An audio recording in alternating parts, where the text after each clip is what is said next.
大家好，我是慧慧。鲈鱼别只会清蒸了，加上2块腐乳一起入锅，8分钟就出锅，上桌连汤汁都不剩。下面我们来看一下吧。这个鲈鱼呢是让老板宰好了，把它清理一下，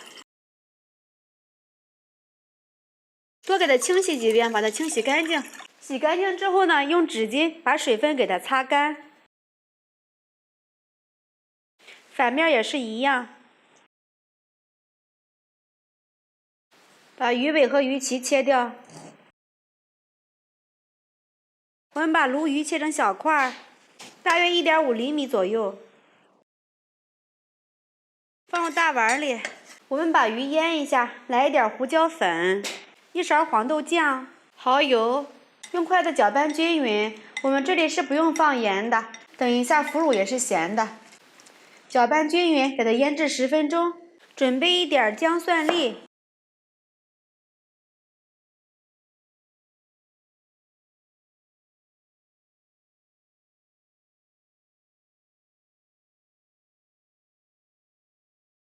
放入盘里，准备一个洋葱，也给它切成小粒儿，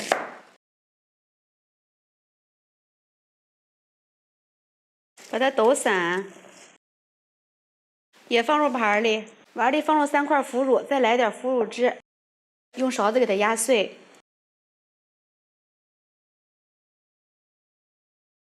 压成这样就行了。把腐乳汁倒入腌好的鱼肉里面，用筷子继续给它搅拌均匀。搅匀先放一边备用。准备1口砂锅，倒入花生油，放入姜蒜粒，炒出香味儿。炒香之后，放入洋葱粒，继续给它翻炒出香味儿。炒出香味儿，改成最小火，把鱼肉放在里面。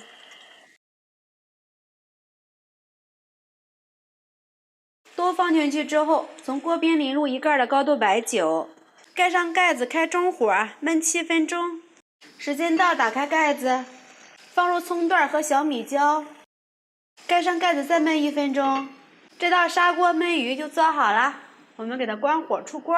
一道简单又好吃的砂锅焗乳香鲈鱼就做好了。乳香四溢，鱼肉嫩滑入味，吃完真的是回味无穷。鱼肉这样子做不腥也不柴，非常的软烂入味儿。做法呢也是超级的简单，喜欢的朋友们就赶紧试一下吧。喜欢慧慧的视频记得点击关注转发，拜拜。